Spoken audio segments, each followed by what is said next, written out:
Welcome to Anything But Ordinary with Spooky and Raven. Tonight, our topic is the dark side of Bigfoot. I'm your host, Spooky. Here is your other most awesome host, Raven. Hey, how are you tonight? I'm doing pretty good. How are you? Um, that's about it. We've gone through a lot. I lost my aunt, and you haven't been doing well. No, I haven't. Normally, I don't do this, but I'm going to give a shout out tonight. I'm going to give a shout out to my niece, Marquis, who is listening, to her friend Mary, who is listening, and also to my mom, who is listening for the first time. Yeah, thanks for tuning in, Spooky's family.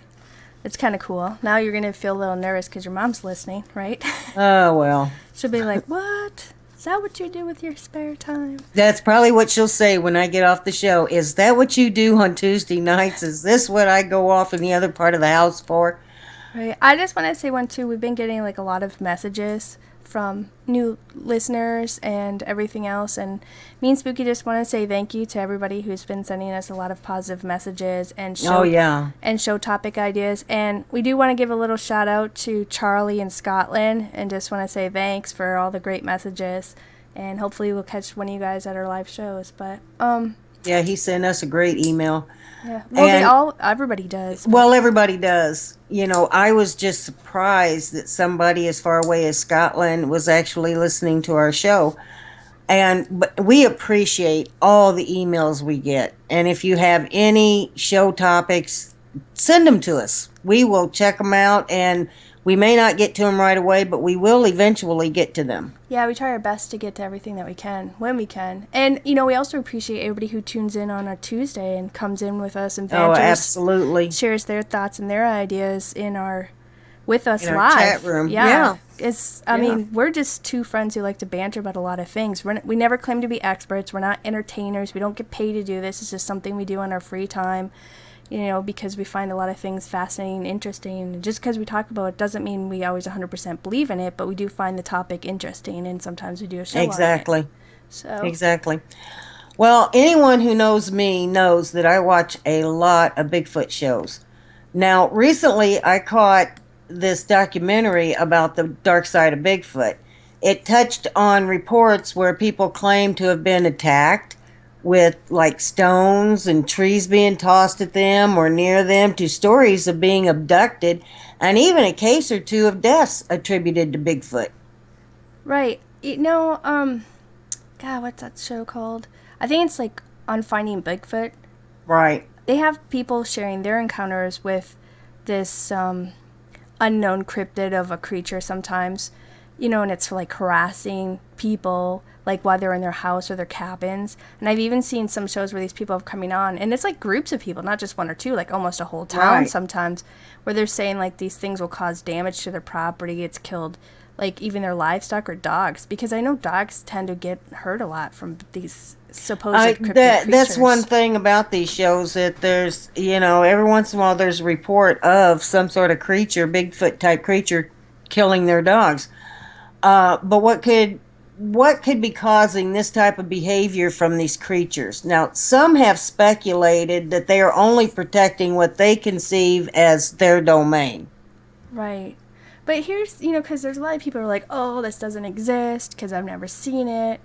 But there's thousands of people reporting seeing these creatures. And it's not just in one state. It's almost across the whole North America, South America, and also in European countries as well. Right. So how can thousands of these people report seeing these creatures if they don't exist? It's not just recently. It's been throughout the centuries. Right. I mean, some people believe it's aliens, or a dimensional being. They do talk about that, too. They also think that these things, these creatures, or cryptids, or whatever they are, they think that maybe they live underground. Or, like me and you talk about, they're just an unknown ape yet to be discovered, or whatever it is. It seems to me that many people have had encounters with it. So it's kind of not, to me, very easy to brush off. Well, oh yeah, there are numerous reputable cases of sightings and encounters of Bigfoot every single year. Mm-hmm. Now, my personal belief is that these creatures do exist. Right.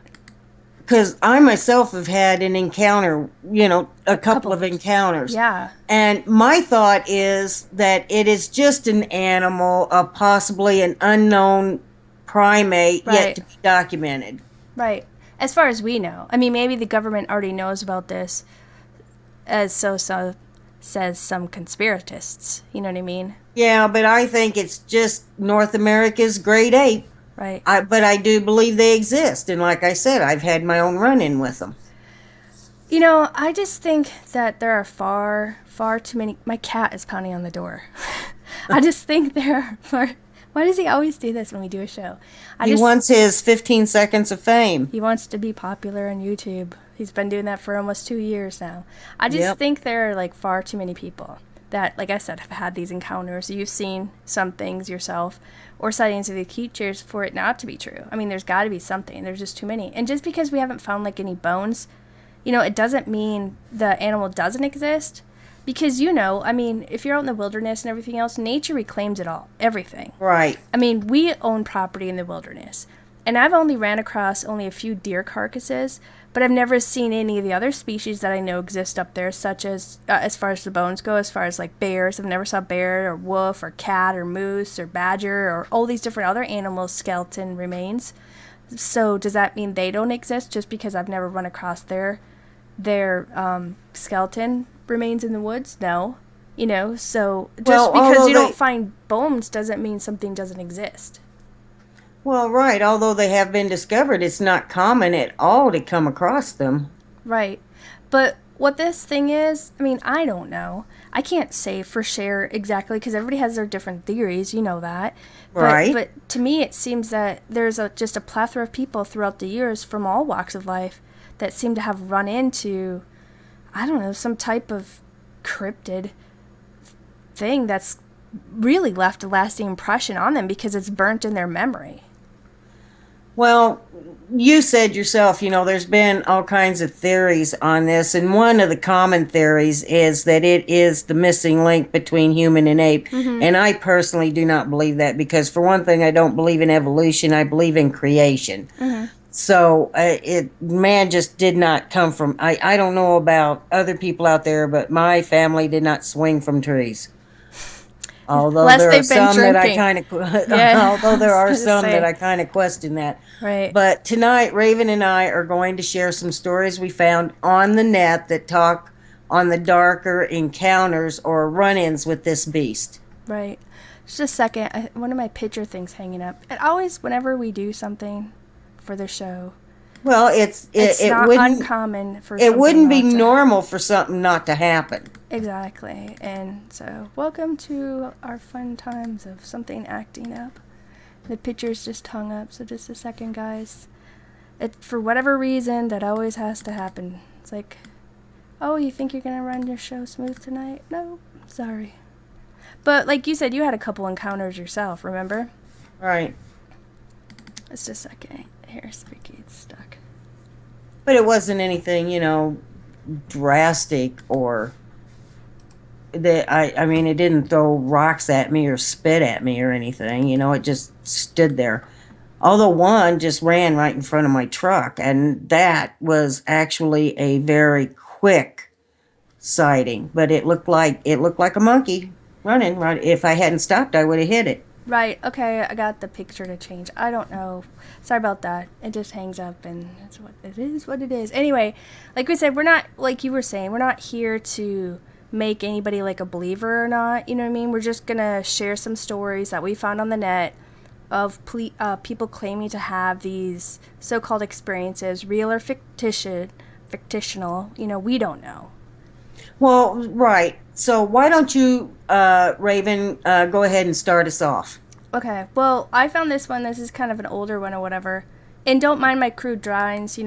There's no pictures we could find that are like, hey, here's Bigfoot. So we kind of I drew some pictures that we figured were kind of like how they were described in these pictures. But the Bigfoot Native Oklahoma War in 1855. I don't know if you heard this one, but I kind of found it, and I thought it was kind of an interesting story. But the story goes, it's kind of been passed down by the natives. And what it is there's like this native like Bigfoot war that kind of took place in the Choctaw Indian Territory which was in like southeast Oklahoma, which according to some was Bigfoot's territory during like 1838 to 1907. So I guess they must have roamed around a lot in this one section. This was a long Bigfoot war. No, it's not the war that took that long. It was I guess during 1838 to 1907, Bigfoots were living in this area for that chunk of time. Okay. All right. And I they misunderstood you. Sorry. Oh, that's okay. And they were actually kind of harassing people in that area because it was said that these giants, or AKA Bigfoots, were actually attacking human settlements in southeast Oklahoma. My cat is getting louder. In Arkansas. And these things were actually stealing crops of vegetables and children, and they were eating them. So Wow. finally, at one point, a bunch of the guys got together, and one of the guys' name was Joshua LaFleur. Now, he was born in 1797, and he was like, I think he was like part French and part Choctaw. But anyway, him and a bunch of other guys, they organized like this hunting party of about like 30 men, and it included the light horsemen of the Choctaw Nation. And they were like the point riders for this hunting party. And a couple of those guys' name was Hamis Tubb and his sons. What they did, they gathered a bunch of their supplies and they went in search of these Bigfoot tribes to get rid of them because they were getting tired of their children being stolen and their camps and stuff being trashed by these giants, aka Bigfoots. So what they did is they set out, and a bunch of them were traveling like nonstop until like 3 a.m. in the morning. And at that point, they kind of rest their horse for a little bit by the Clover River. And it was until later in that afternoon when they set off on their last trek of their destination for these Bigfoot/giants. Well, they finally tracked them down in this area known as the McCurtain County Wilderness Area in Oklahoma.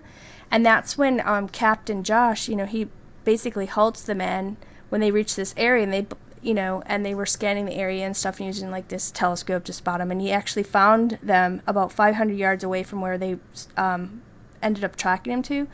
And he basically told everybody, okay, let's charge, let's go after these guys. So Tubb, which was one of the main people in the point of the light horsemen, and the Captain Josh LaFleur, they were in the forefront leading the charge. And as they neared the pines and of the because they went through this field first and then they hit these pine groves, and this overwhelming smell of like decay and death hit their senses, and it actually freaked out the horses. And Wow. the horses like reared up and were becoming unmanageable, and it was throwing a lot of the riders, and they were fleeing the area because horses have over 100,000 times better smeller than humans do, so they can smell like bear, wolves, Well, or yeah, everything and else. if they smell something that's not right, they will stop. And they'll buck up like that and take off the other Right. direction. They And sure will. Anybody who's a hunter, anybody who lived in Montana or any of that stuff who have horses, they know if a bear, wolf, or a predator's in the area, the horse will pick them up far quicker than we ever will. But so these horses, a bunch of them bucked the riders and stuff, but Tubb and his sons, and of course the captain, managed to remain on their horses, and they kept charging at these Bigfoot/giants. And then when they broke through the pines into this clearing, they saw this like large earth mound that had about 20 some corpses of children in different states of decay. Ooh. Yeah, and many of these giants that were in the group there, they fled off into the wilderness, but 3 large hairy ape-like creatures stood their ground on that mound. And that's when Captain Josh drew his like saber and his pistol, and he was firing like several shots as he charged at these creatures. Now, one of these giants, it was said, it knocked a blow to his horse, knocking it to the ground like instantly. And it was said that at that time, like LaFleur was just emptying his Colt revolver into the Bigfoot's chest, and he was just repeatedly stabbing at it, trying to, kill this thing. And Yeah. that's when this Bigfoot grabbed Captain Josh's LaFleur, and he just tore his head off and killed him. And both him Wow. and his horse were killed instantly. And at that same time, the rest of the men were opening fire, shooting at these creatures too with their buffalo rifles, and they were aiming, what they were saying in the story, directly at their heads and stuff. And it said several rounds hit like 2 of the giants that killed LaFleur. And one guy, he was like the younger ones in the group of the lightmen. His name was Yeah. Robert Tubb. I think he was like 18 at the time. he went after a third one that started to run off into the wilderness, or left the mound to go into the woods or whatever. He took off and started chasing it down, and, he killed it, decapitated it. And by that time, the men returned back to the mound after they killed these three beasts. And they were kind of looking around at all the bodies of the children strewn about, because it was mixed in with this creature's urine and feces, and it was just a disgusting thing to see, and Right. So these guys, they gathered up the bodies of the children, they buried them in like 20 small graves next to Josh LaFleur's, and then what they did is they collected like these, I don't know, giant Bigfoot apes, and they just basically set them on fire. Well, with this story, many claim there were Bigfoots, while some say they were white giants. But most, I read, were bipedal, hairy ape creatures. Now, the names mentioned in these stories are that of real men who lived during that period in that area. Josh LaFleur was alive during 1797 and 1855. There are many stories told by native tribes of giants/Bigfoots that would often attack and kidnap men, women, and children from their villages, and would often throw heavy rocks at them, with whistles and primal screams being heard, and how the natives would avoid hunting or living in certain areas where these Bigfoot tribes would live, because they were aggressive and they caused issues for them. Right. Yeah, it's this story, from what I was reading, it's been passed down through like years, and I don't know if it's real or not. Who knows? I don't really know. You don't really know. But it's just one of the many that have been told where people have encountered aggressive attacks from a bipedal, hairy ape giant, Right. Right. It's I don't know. There's a lot of stories. It's a fantastic story, but but one thing that I have noticed, that okay, this is a story that's been passed down through the ages and everything, and every legend or every folklore or every story like this, there is a grain of truth to it. Right, and there's a lot of Native American stories. Right. Throughout different tribes where they talk about these giants, or AKA. And they don't write their Bigfoot. stories down. Their stories are always told from one generation to the next. I believe it was possible. I don't know if there's these things that have been around, and they probably were more of them back in the day than there are now. Because maybe they were hunted a lot back then. And why there isn't as many probably found as there was back in the early... That's a very interesting point. That's kind of like the buffalo. At one time there were hundreds of thousands of them that roamed this country, but being hunted down, there's just maybe a couple... there are only a few thousand left. There used to be millions of them, actually, that ran, that ran the plains and in this country, but after being hunted, they're down to just a few... couple 100,000, I think, was the last count on them. But that's interesting. Maybe at that time there were more Bigfoot, but because of being hunted, that's probably why there's so few of them left, and why we don't. There are sightings, but it's not like maybe as you see. As much it's as not like they have signs out that says Bigfoot crossing. Like they do the deer. Well, no, actually, there is some states I think that do have some of those signs up. Because they do have instated it. Isn't Florida one of those who have now protection against anybody who's... I think... No, I don't think it was Florida. I think it was one of the northwestern states, Washington or Oregon or maybe Northern California, Idaho. One of those states out there where they have declared Sasquatch an endangered species, and it is now protected. Yeah, I think that's it. But, there's a lot to this we could talk about, but tonight we're just kind of sharing stories that we found on the internet of people who talk about supposed attacks, indoor encounters by an unknown creature that they don't know what it is. So, why don't you go ahead? Albert Ostman. Now, this is a story that was taken from Albert Ostman's own account given to John Green, who was the author of The Apes Among Us. Now, in 1924, Ostman went to the wilderness of British Columbia in search for gold. Now, this was a guy that had worked in the logging and construction business, and after hearing stories of a lost gold mine, he decided to go prospecting for a while, just as a change from his usual line of work.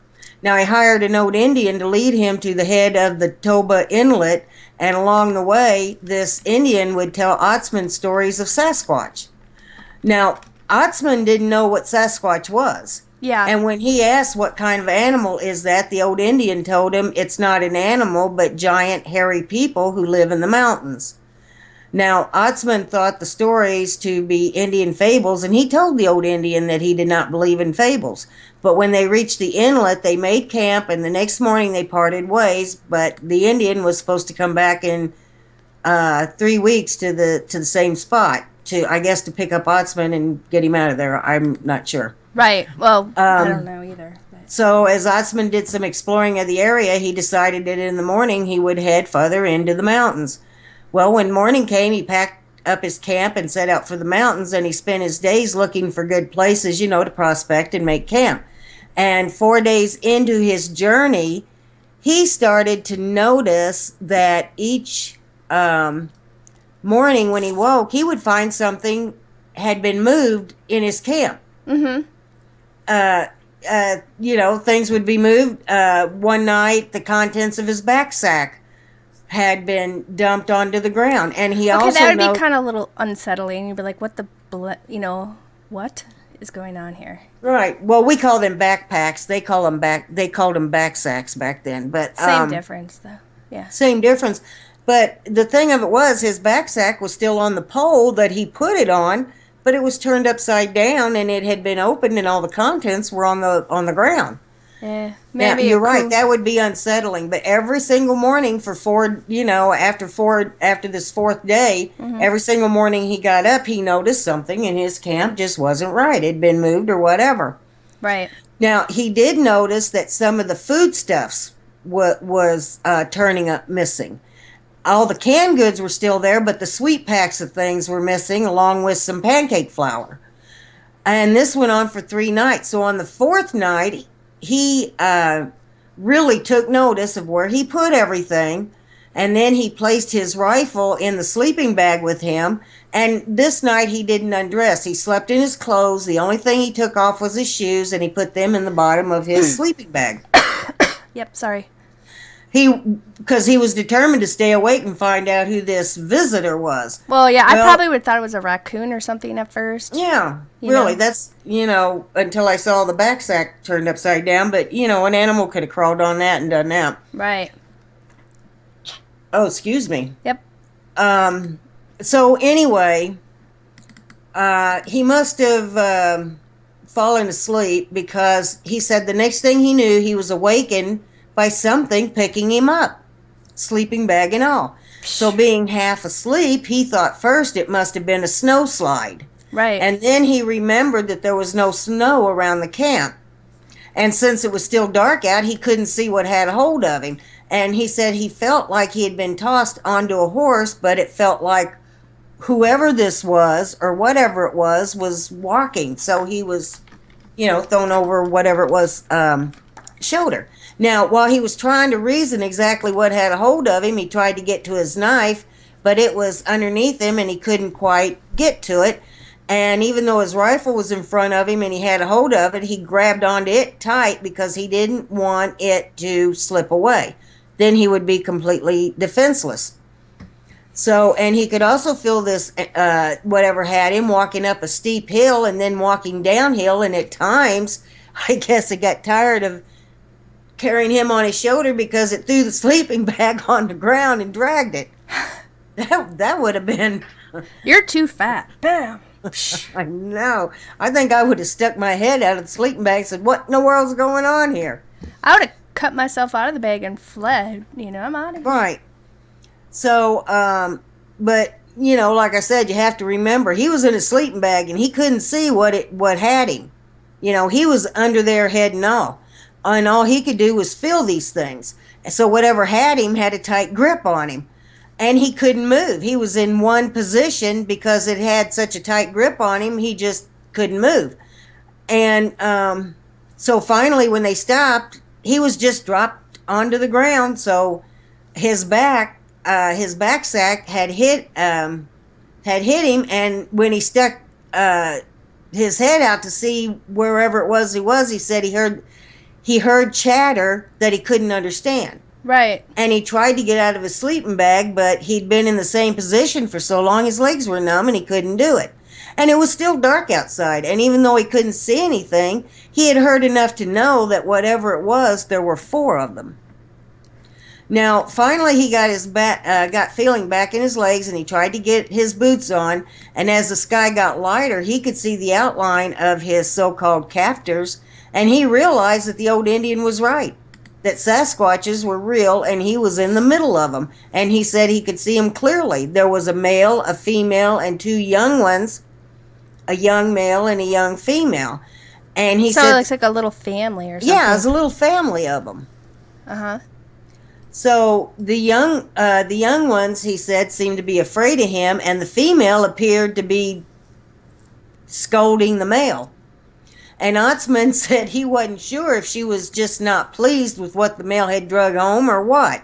She was probably like, what are we going to do with that thing? I know. That's I not said, you good. brought this. I sent you for bread, and you bring me this. Yeah. Where's So the anyway, I bacon? said, no, well, maybe not bread, maybe nuts. So anyway, I guess when you think about I'm not it, touching that one. I'm not I guess touching when you that think one. about it, he did bring nuts home. Yeah, I'm not touching that one. Anyway, go on. So she's like, he's trying to figure out what has a hold of him, how. Yeah. what's Okay. going on. Well, then he said they left him all alone. And Ostman started to take, stock, noticing what he had with him and how he was going to get away.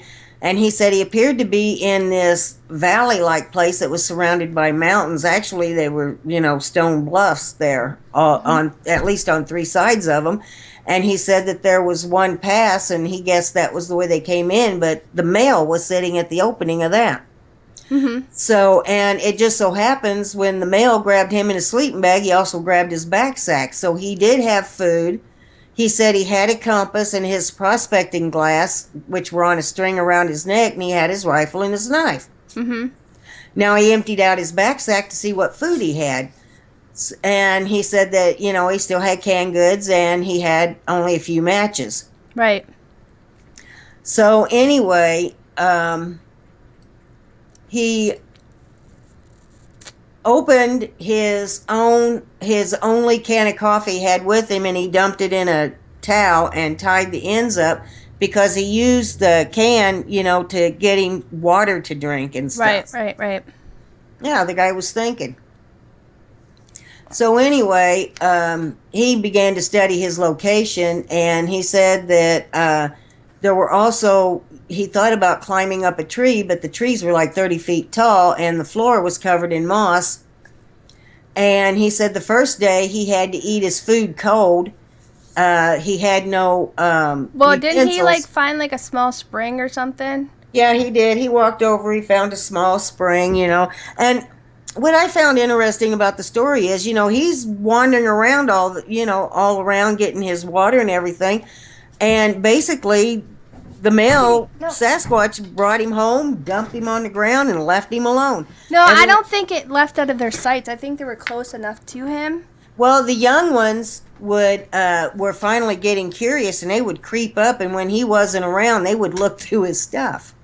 Because if you watch chimpanzees or any type of ape behavior or whatever, they'll sit up a little higher, they sit a little away from you, but they'll sit and watch what they have captured and stuff, Yeah. and analyze what they want to do with it. You know what I mean? So it's Yeah. not too abnormal what their behavior is doing with right now if they are of the ape descent. You know what Right. I mean? Or Well, whatever he you had wanna this call it. box of snuff, and the male seemed to be interested in it.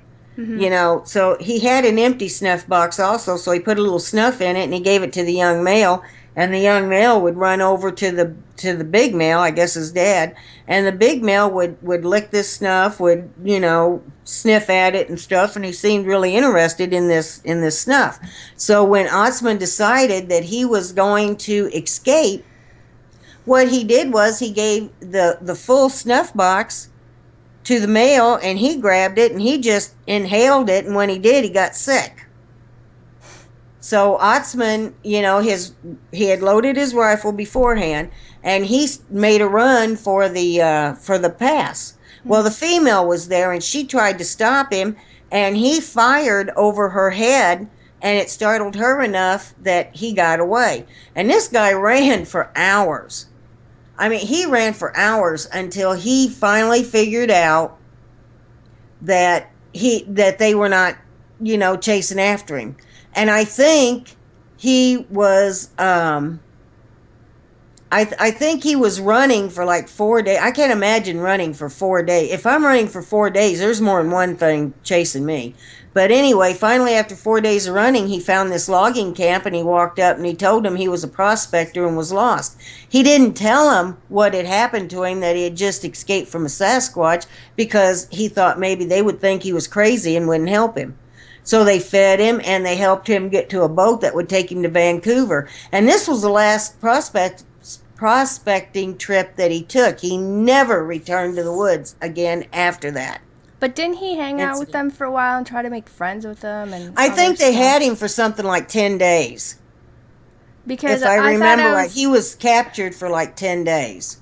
Yeah, because I think he was there for a while before. Yeah, he was. And they were interacting with him, and he was trying to communicate with him or whatever. Right, but every time he would make a move for this pass, the male would get in front of him and push him back. Right, and then it'd kind of square up, and then he'd be like, okay, I'm not fighting this thing, because it clearly can rip me apart.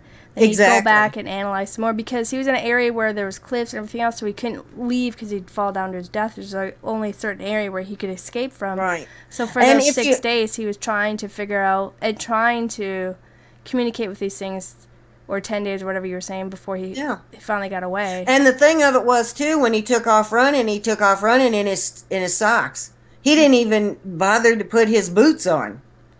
So by the time they found him, he ran like several miles. Yeah, he did. He ran several miles. Mm-hmm. And his feet were sore, they were bleeding, but he just kept going. I mean, he was going to get away from Didn't he camp a few nights before he ended up? He did.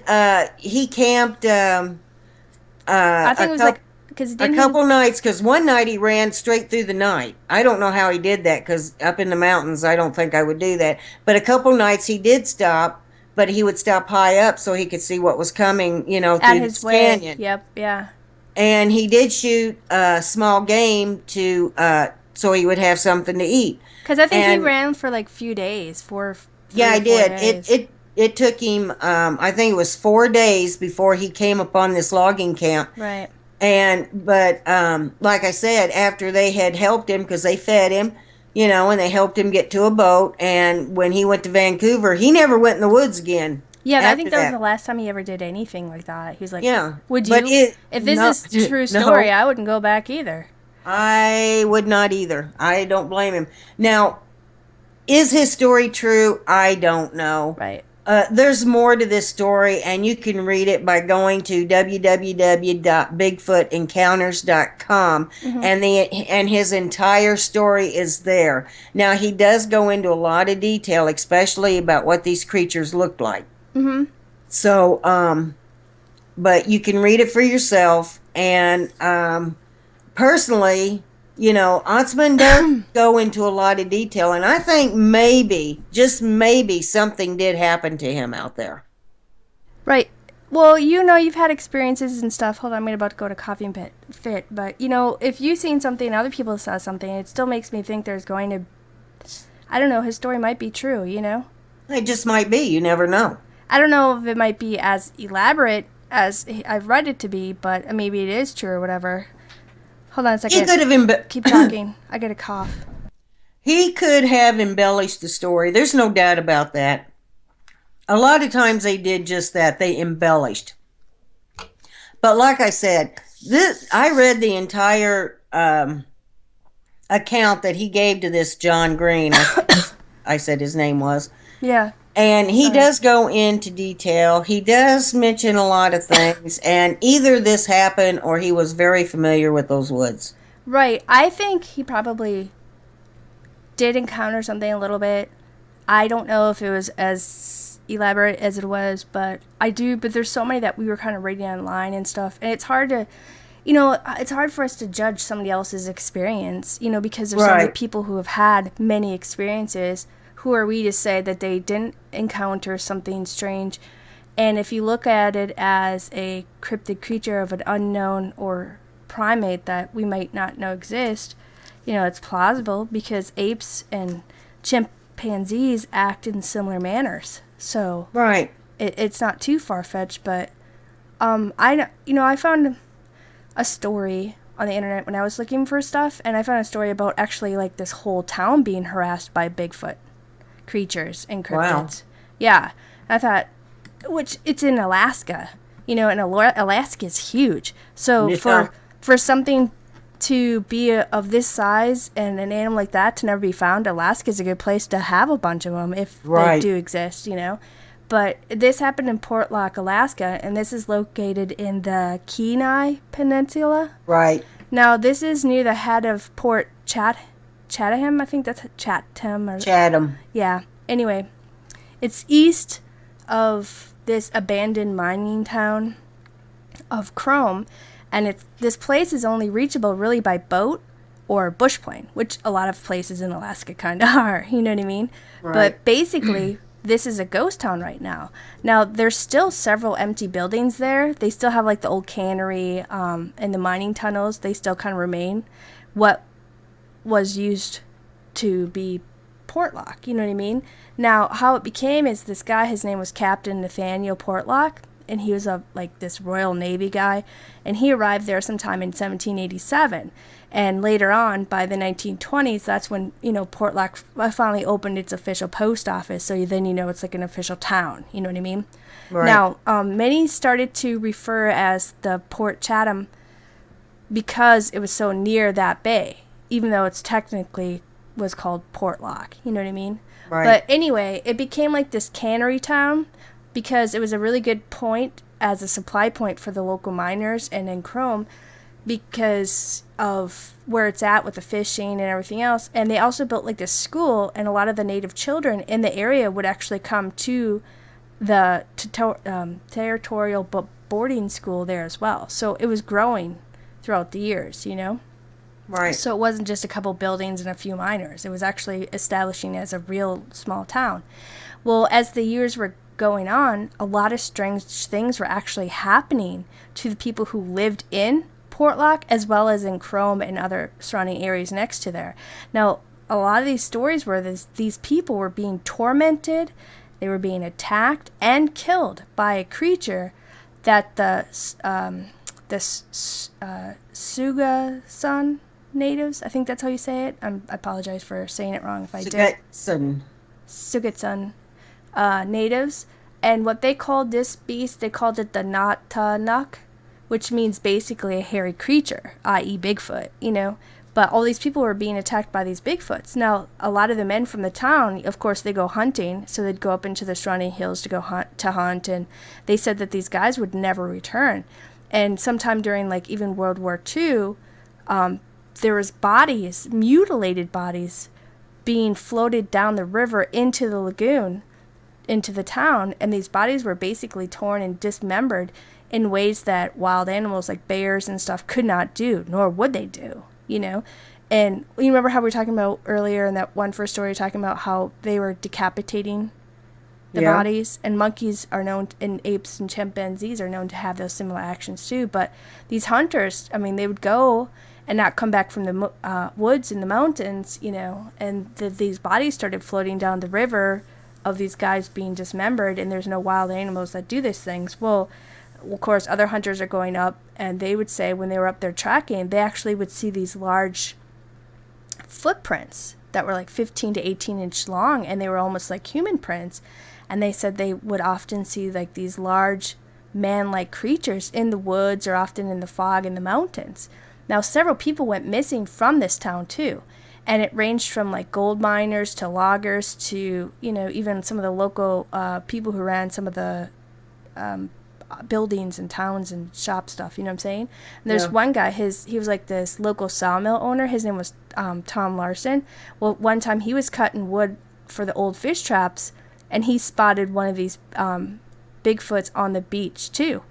And on the net, where I was reading this one site, they were actually interviewing this woman who lived in the town. Her name was I can't remember, Romanoff.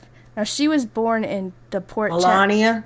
Yeah, that's her first name. No, she was born in the Port Chatham in the small village in 1934, and she was growing up in the Portlock with her parents, but she didn't grow up very long there because at that point, her parents, John and Helen, they took their children, and along with everybody else in the town, they just ditched the town. They abandoned the whole town. They left behind their houses, the school, the cannery equipment, everything. By that point, they were like, we're out of here. Because so many people were being killed by these creatures and disappearing. And they were being attacked. Their buildings were being attacked. Everything. So now she stated that these Bigfoots were harassing the village for years.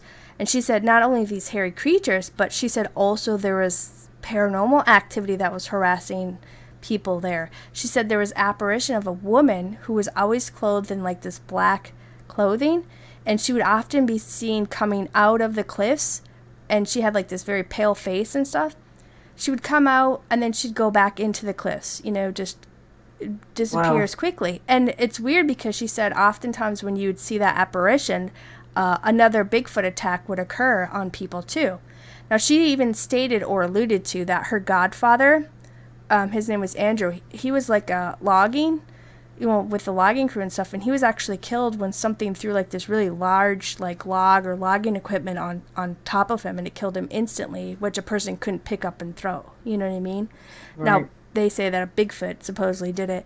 Now, people from this town who went hunting for moose, they often claimed that they would find these giant man prints too, and they said that they would actually see signs of a struggle between a moose and some other bigger creature that would take down a moose and drag it up the hillside throughout the mountain. I don't know about you, but I don't know anything that big could take down a moose because moose are giants. You know what I mean? Right. And I mean, that's not like grabbing a deer. I mean, moose are huge. Exactly. And if an animal's taking down a moose, it's usually a pack of them, and they tear it apart right there. They don't throw it over their shoulder and go walking up into the mountains with a freaking elephant on their back, basically. That's what a moose is. It's giant, but they said they followed these footprints that would be carried off into the mountains. I think it was also during like 1949 or the 50s is when everyone kind of had enough and they suddenly ditched the town. And like I said, everybody just in a huge mass just moved to nearby towns, and they just took off. And they ended up closing the post office, I think, that same year. But sightings of these Bigfoots are still being reported all around the area to this day. Like I said... Well, yeah, now they got the area to themselves. They ran everybody off. I think that's what their point was in the first place. And, they were killing all these people for a long time. And because everybody was disappearing, from the mining tunnels to loggers to people in the towns, But, it's the ghost town, or this town is still there. You still have the old building stuff, the mining tunnels and stuff. But there was also a story written in Alaska Magazine, which was published in 1935 by a woman whose relative was a school teacher in 1905 in Portlock Bay. And he said that a group of Aleuts, I think that's how you say it, were working there during the salmon season, and said that their camp was about like a mile from the cannery. And he said that they were harassed by these hairy men all the time, to the point that they jumped into their boats and paddled back to Port Graham, leaving without a notice. They're like, screw it, we're out of here. You could do your own fishing. You know what I mean? Right. And so there are some recent reports of people even encountering Bigfoots in this area as well. But this is just a story that I found of actually a whole town being harassed. Several people have gone missing, and bodies showing up in ways that no human or other animals are known to do this, and they just basically ditched the place because these creatures, these Bigfoots, were killing and stalking and harassing a town for years and years and years. But I found it kind of fascinating that an apparition would show herself many times before a creature I know, I found attack. that interesting also. Mm-hmm. It's kind of like an omen. They see the woman in black, and uh-oh, look over your shoulder for a big hairy creature. There was another story around the same time period in the 1900s near Thomas Bay area where a group of hairy man-ape creatures chased a prospector. Mm-hmm. He said that he spotted these monstrous beasts and ran to climb a tree to get his bearings, and as they were advancing on him, that's when he dropped down and ran to his canoe, barely escaping. Right. And he said that if he didn't act as quickly as he did, he had a feeling that no one would have ever heard from him again. Right, especially if there's huge creatures like this Right. charging at him. I'd be like, I'm out of here too. Yeah, I hear you. Ruby Creek incident. Oh, yeah. In 1941, a family was harassed by a Bigfoot. George Chapman, his wife Jeannie, and their 3 kids, which were ages 5, 7, and 8. They all lived in a small house off the banks of the Fraser River near Ruby Creek in British Columbia. Mm-hmm. Now, George worked as a railroad maintenance at Ruby Creek, and in that September, while working on the tracks, George saw his wife and 3 kids running towards him, and his wife was calling out to him she was in a panic. Mm-hmm.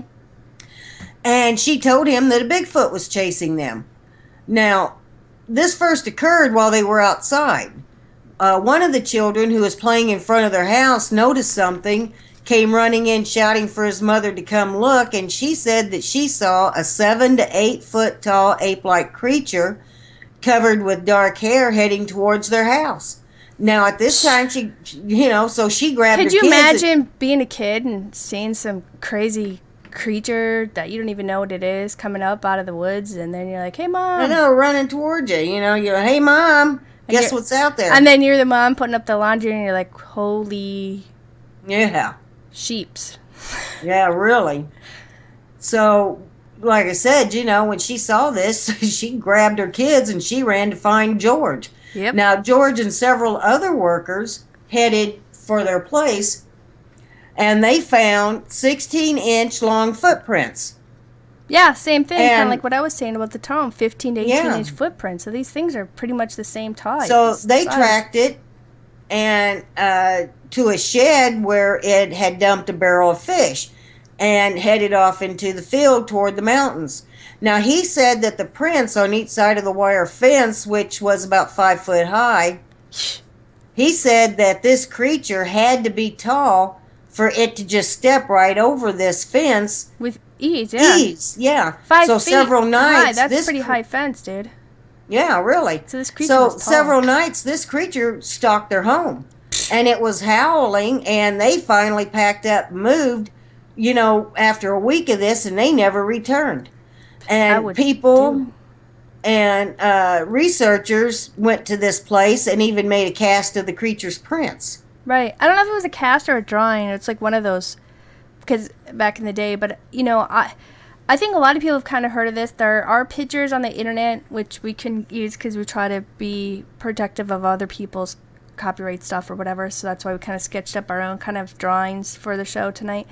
But I saw pictures of this house, the area, the fence, and everything. So if you type in, I think if they just type in Ruby Creek incident, they'll find the photos and the people who were a part of this incident and stuff. But, this thing had to be pretty darn tall to step right over a 5 foot fence with ease. You know what I mean? I hear you. I don't hear you. know. Could you imagine this even going through any of these encounters like this? At least your encounter was brief and you were in a vehicle, so Right, both times. yeah, which was probably good for you, you know what I mean? But I don't know. I think there's something to all these stuff, but I just think at some point, even if people do capture video and photos and stuff, nobody's going to believe them anyway just because of all the technology and everything. Now they'll just automatically say, oh, it's fake. Yeah. Even if you bring one in, they'd still be like, well, I don't know, it's not something, so. But, Yeah, exactly. I have one where a little girl was actually kidnapped by a creature, Okay. Her name was, well, I don't know, should we take a quick break first and then go? Yeah, let's take a quick break. Okay, well, we'll just take a quick 3-minute break. So for those of you who are listening, we'll be back in like 3 minutes, and we'll finish the second half of our story about the dark side of Bigfoot, where people have had attacks and encounters, whatever. If you guys like us, give us a share us on social media, give us a like, and we'll be back in 3 minutes to finish the second half of our show.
Welcome back to Anything But Ordinary. I'm your host, Raven.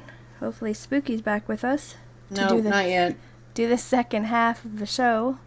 Like we said, we're talking about the dark side of Bigfoot, where people have had not so pleasant encounters or run-ins with this cryptid creature, where people have been attacked, their place has been attacked, or people have actually had stories of being kidnapped or whatever. But like I was saying before we went on break, so I actually found some newspaper clippings of a little girl.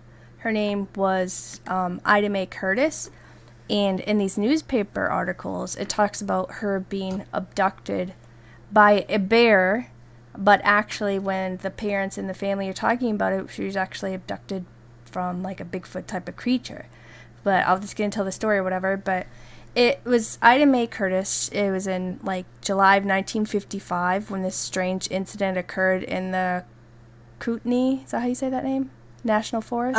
Kootenai. Kootenai National Forest in Montana. And many believe it was involved, what they believe was a Bigfoot abduction. Now, it was the 4th of July weekend, and Mr. Mortimer, yes, E. Curtis, was a logger working for the Cliff Huck logging firm at the time in the Lee Creek camp. in that national forest, and his family arrived to spend the weekend with him, along with a lot of the other men's families, because it was a holiday, because it was 4th of July, So, Right. which a lot of the logging companies kind of did back then to keep the men happy back in the day. They'd have some of the families come up during the holidays or certain weekends or whatever to come and give them a day or two off, Now, Right. while reading these different newspaper clippings, I saw a difference in some of them. So what I'm going to do is going to kind of just tell both. But one of them stated that Ida was like this young 2-year-old. She had like brown hair, hazel eyes. She was wearing like a t-shirt, some shorts and shoes, and she was napping in the cabin while her family was eating around 6 p.m. Now, this one newspaper said that Ida woke up from her nap and she went to go use the outside facilities and she disappeared. And her mother thought that she was with the other children playing at that time, and the kids thought Ida was with their mother. That was one article. Well, this other article claimed at the beginning of how it happened was that when Ida's mother went to go look for her, she spotted this bear in camp and chased it off twice. Now, other articles mentioned that it was in the afternoon around 1:30 or 2 p.m. on the 4th of July that Ida Mae and her brother Cecil, he was 9 at the time, were playing around, and they kind of wandered a little bit away from the cabin area, and it's at which time that Ida yelled to her brother to look in a direction in the woods. Now, Cecil kind of got frightened what he saw, and he said that he and Ida returned back to camp, but while they were playing around, that's when the other kids said that a bear entered the area, took Ida Mae, and ran off with her, hopping on 3 legs, carrying her in its other arm.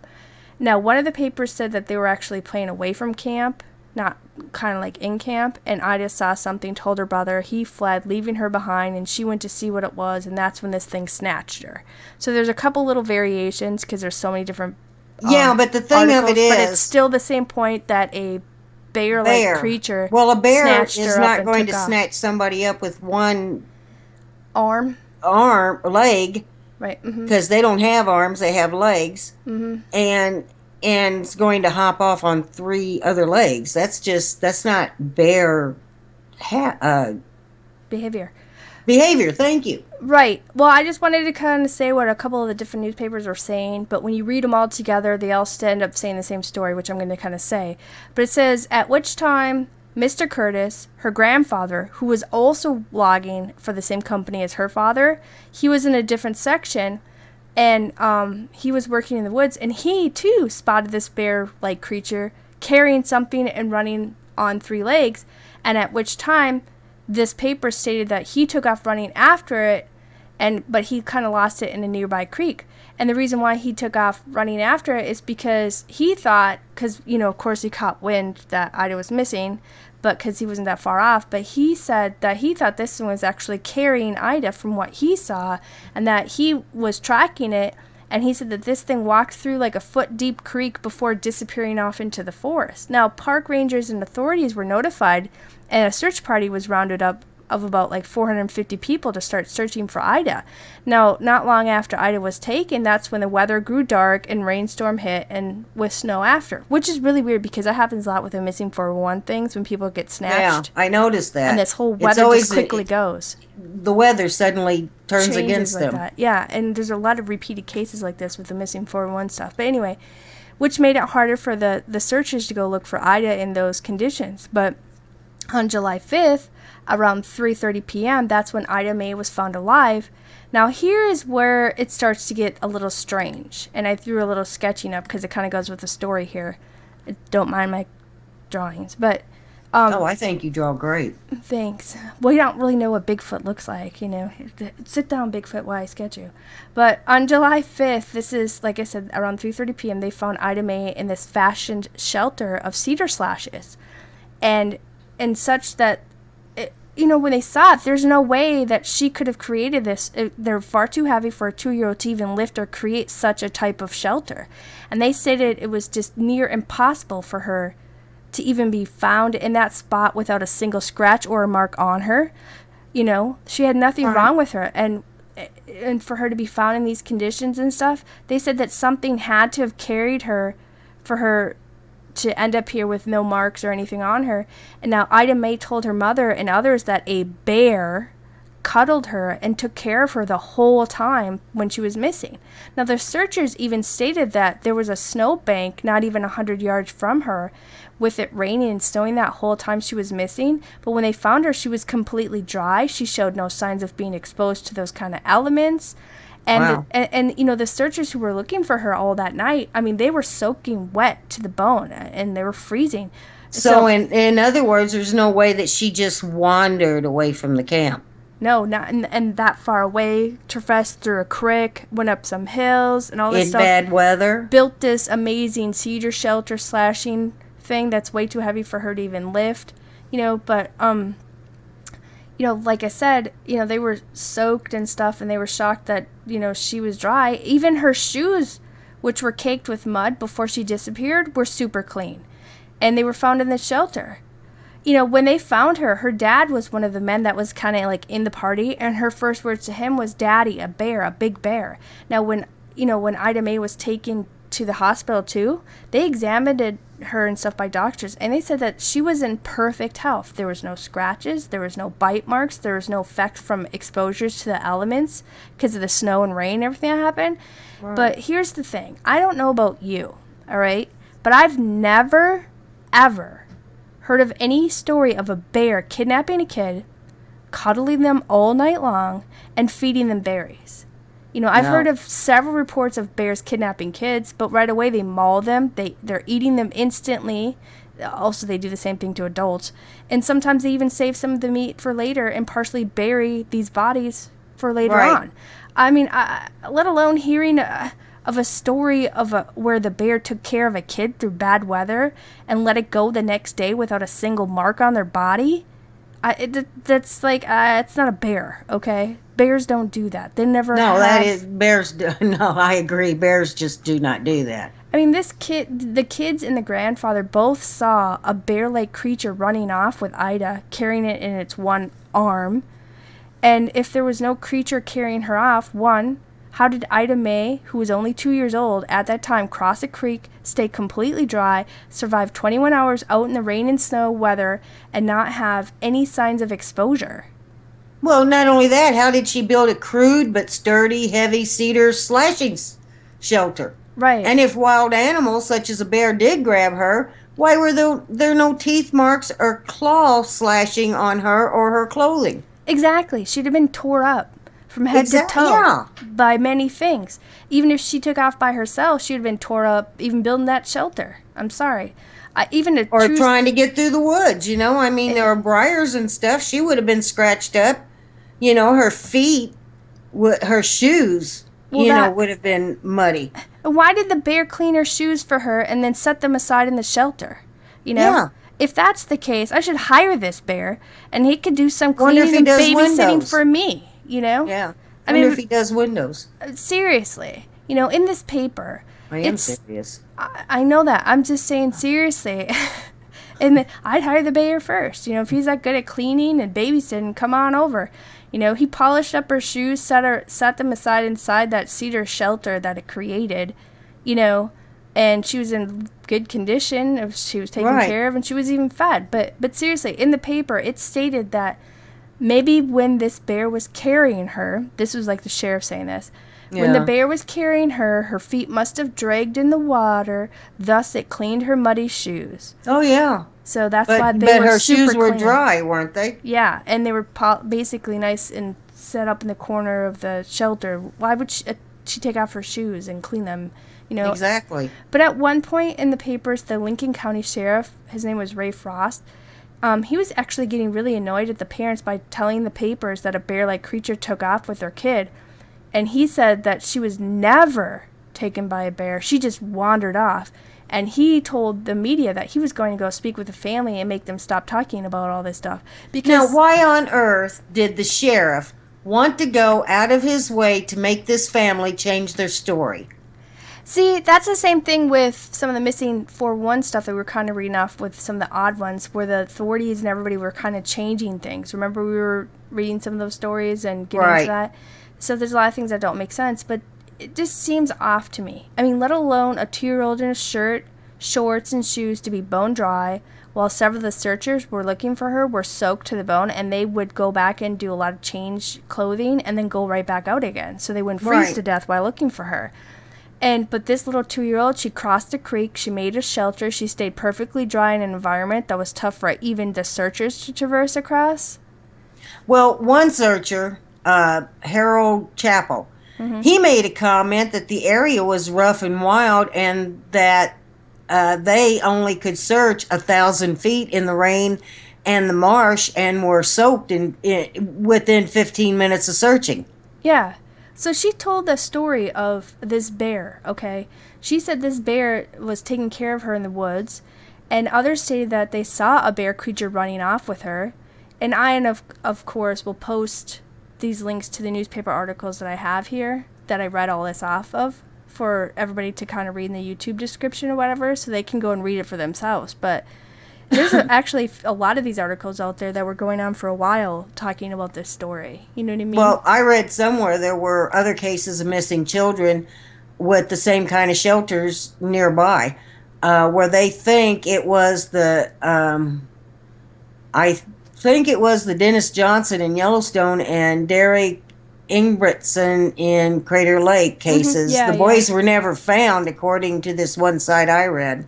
Right, but there were similar shelters like this girl was in that they found. And there seems to be a lot of these type of shelters being made around and stuff like that. But, I read somewhere else on the net, I couldn't find the newspaper articles for this one. So true or not, I don't know. But I think it even kind of talked about it in some of the Missing 411 books. But I think it was like sometime in like the late 1800s, or like 1868 or something. There was like another 3-year-old girl. Now she vanished in North Michigan while she was at this logging camp with her father, and she was playing just a little bit ahead of him so they could see her, and he was working and stuff, and she had vanished, got snatched up too. Oh, I saw that too. From what I gathered, several of the men, along with Hunter, started searching for her immediately. Yeah.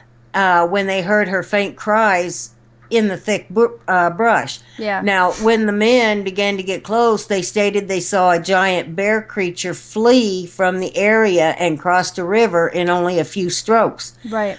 Now, the men found the little girl unharmed, and she told the men and her father that the wolf wouldn't let her go.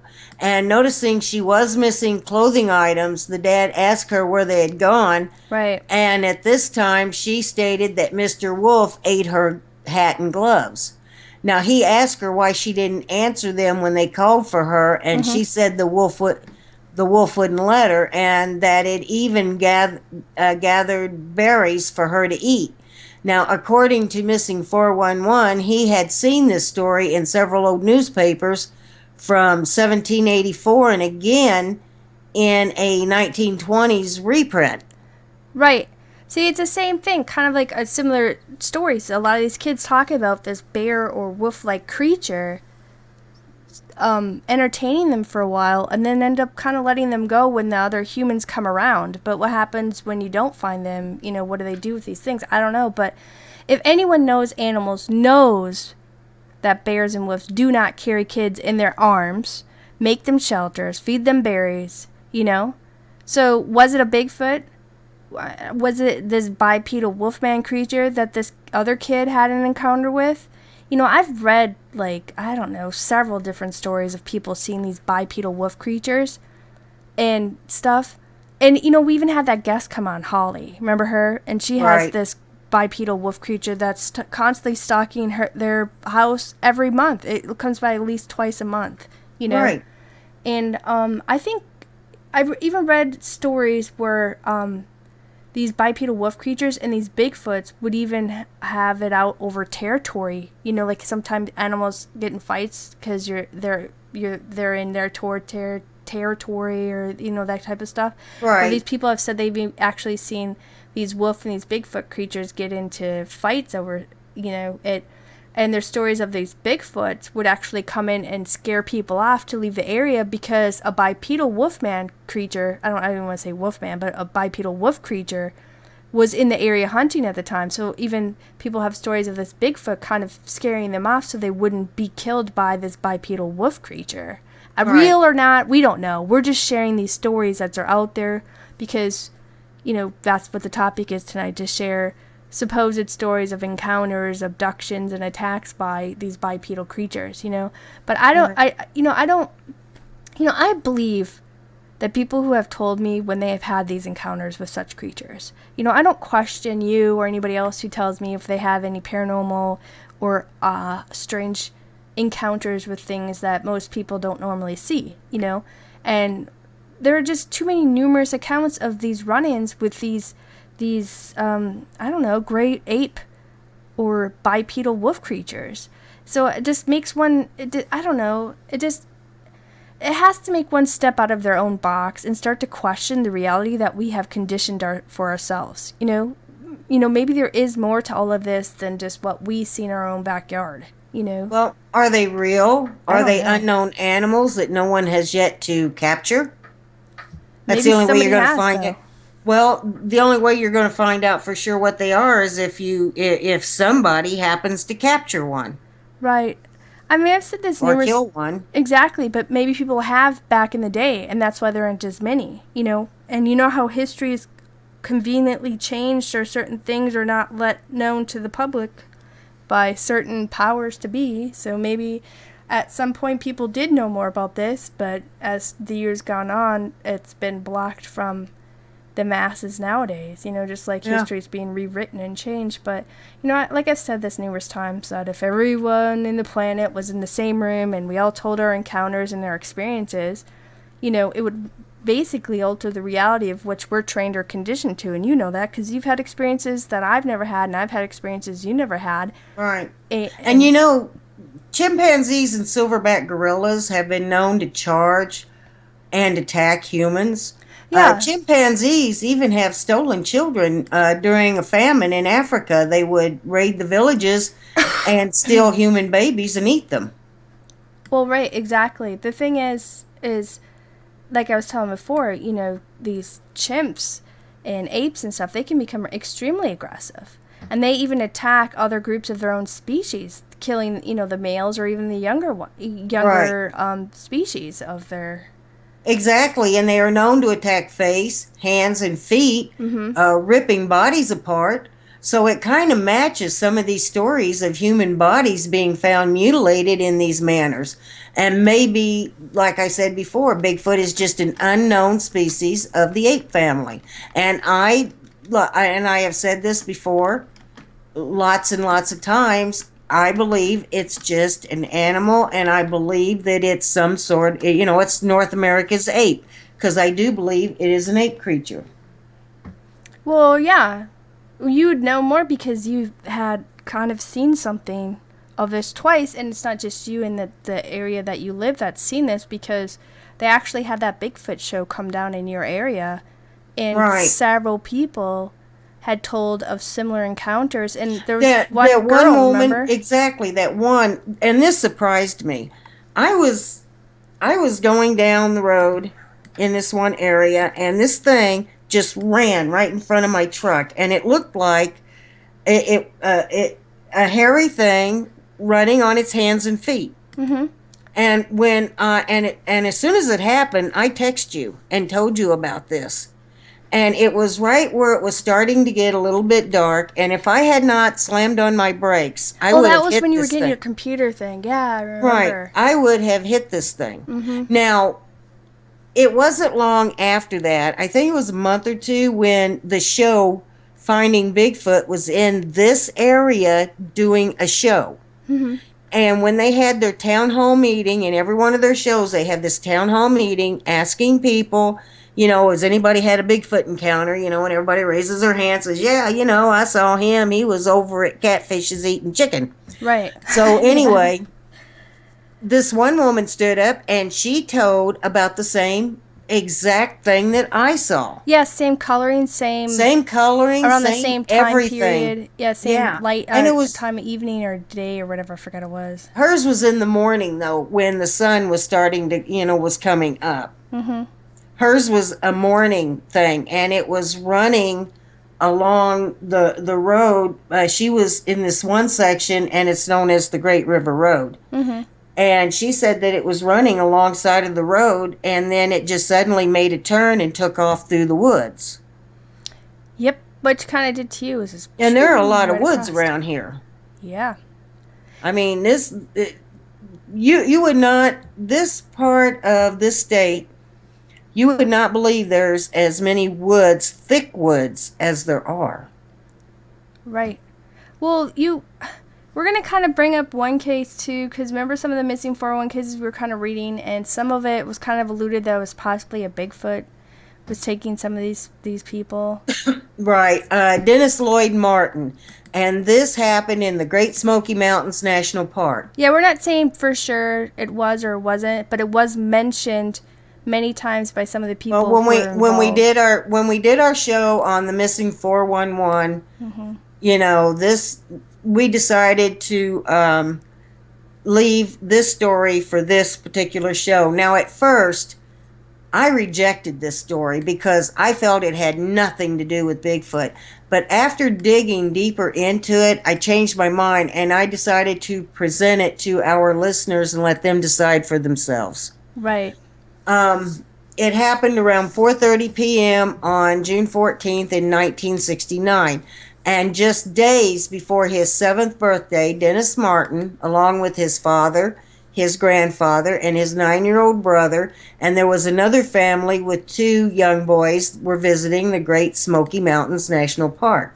Mm-hmm. Now, they were in this camping area called Spence Field that borders the Tennessee, North Carolina, the states of Tennessee and North Carolina, and it's right on the Appalachian Trail. Now, the boys were playing hide and seek, and Mr. Martin noticed that Dennis ran behind this bush that was about 40 feet from where he stood. Well, this picture I have showing up is basically the area of where they were playing in. So Right. you kind of can get a good view where he could see where his kid went behind a little bush and was sitting there. So they could see their kids. It wasn't like some weird thick forest where you couldn't see. No, they were in hardly. this open area, but the bush, even though he was about 40 feet from the bush was still on the edge of the woods, Right, the but you could wilderness, still whatever you want to see- call it. Yeah, it was. You'd still see something coming up or something, at least, you'd think.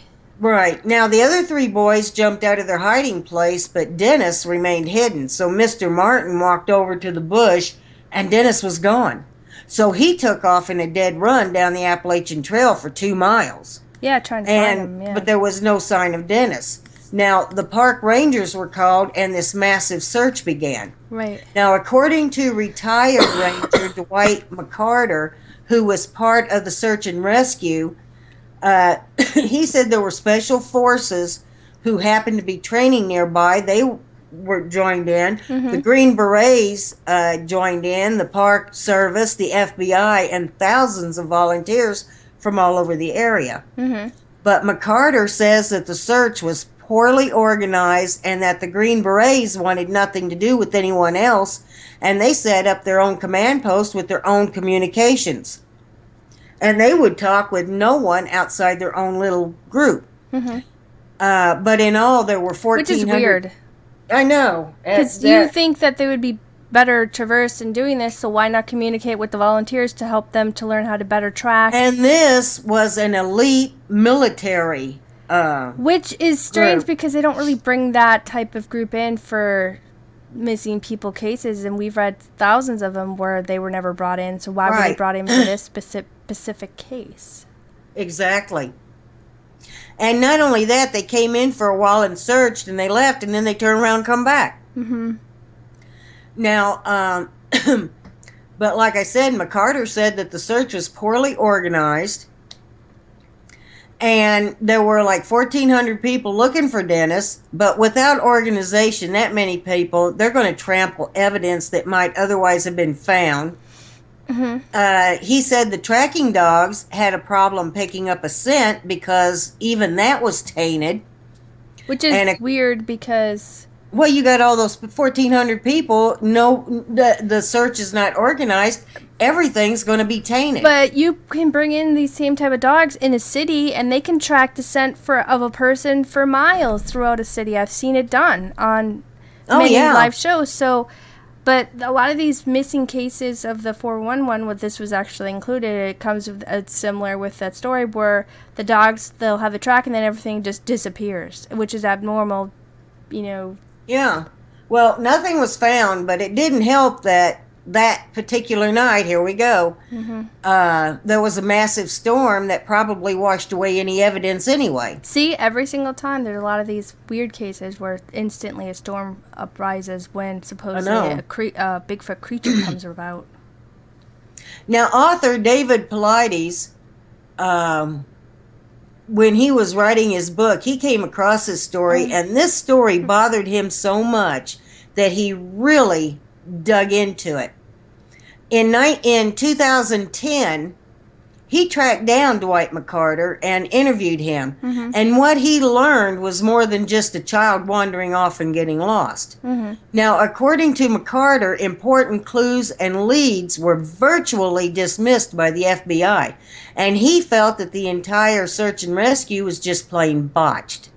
Now, one clue that he felt the FBI should have followed up on was 7 miles away, a family by the name of Key, K-E-Y, were walking along Rowan's Creek looking for bear. As a matter of fact, they had even asked a park ranger where they were most likely, the best place to go see bear, and he told them, this Rowan's Creek. Now, they heard this bone-chilling scream. And one they described was louder and the most terrifying sound that they had ever heard in their lives. And at that time, their son said, "Look, a bear, it's running up the hill." But when Mr. Key looked, he said he told his son, "It's not a bear, it looked like a man carrying something over his shoulder." But see, here's the thing is, this thing was still hairy and stuff, and he admitted that this thing was hairy, but a bear doesn't run carrying something itself over the shoulder like that. And now a lot of people talk about, well, maybe it's... And he also said the thing was running on 2 legs. Right, so a lot of people think, well, maybe he was kidnapped by a person, and it's one of those wild people that live in the hills and everything. And I don't think it was one of those people who live up in the hills and stuff. Granted, they might wear bear skins. You're getting ahead of me. Well, no, not really. I'm just having a thought with what you were saying, Yeah.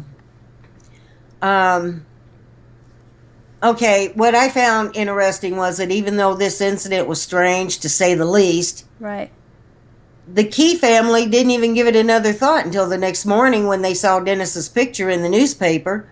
So they notified the authorities.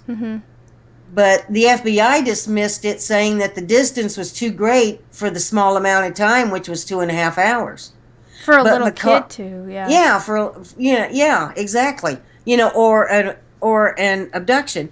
But Mr. McCarter and Mr. Martin proved that it could be done because they set out on foot and they covered that distance in just over an hour and a half. Yeah.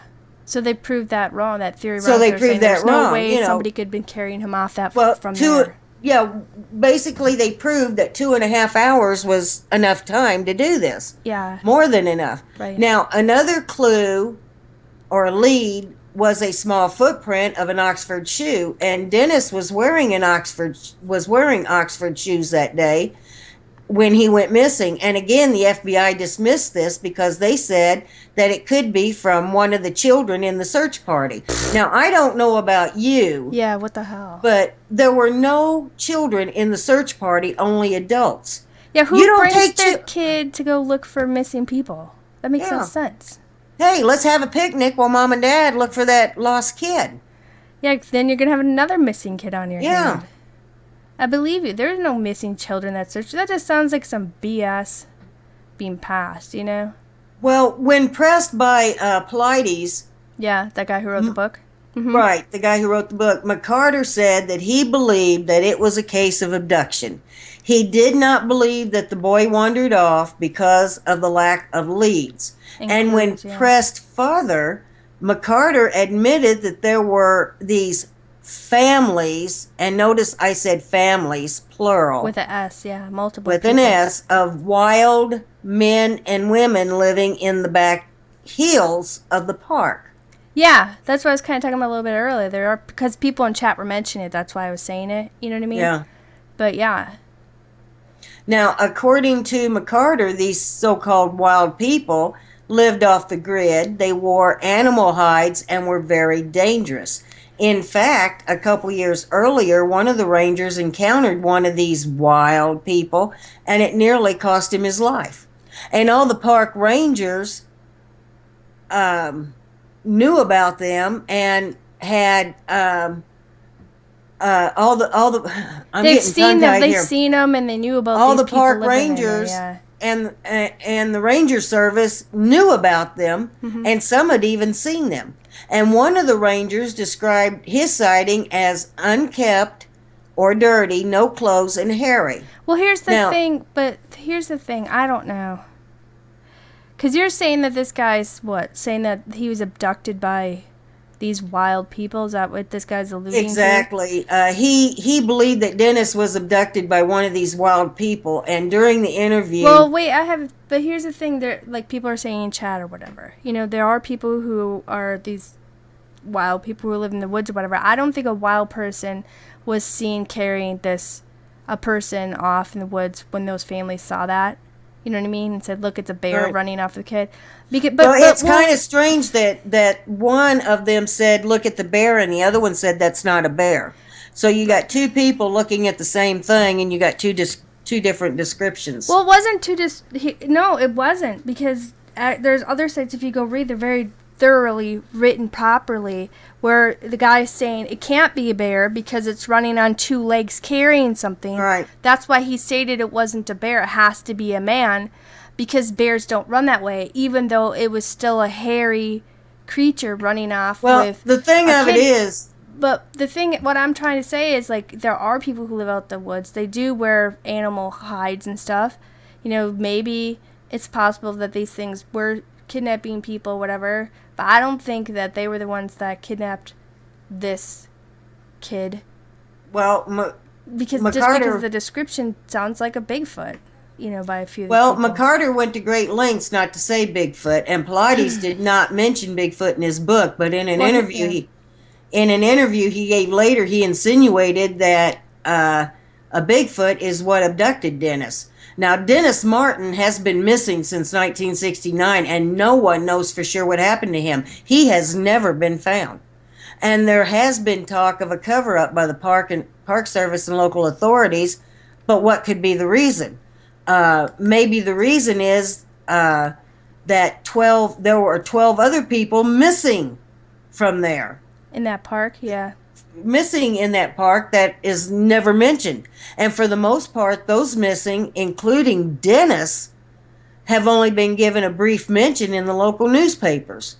Another reason could be that the Great Smoky Mountains brings in But what happened to Dennis Martin? a lot of money to this area, $800 million a year to this area. Right. So that might be one of the reasons. That could be one of the reasons. So what did happen to Dennis Martin? Who or what are these so-called wild people living in those back mountains of the Great Smoky Mountains National Park?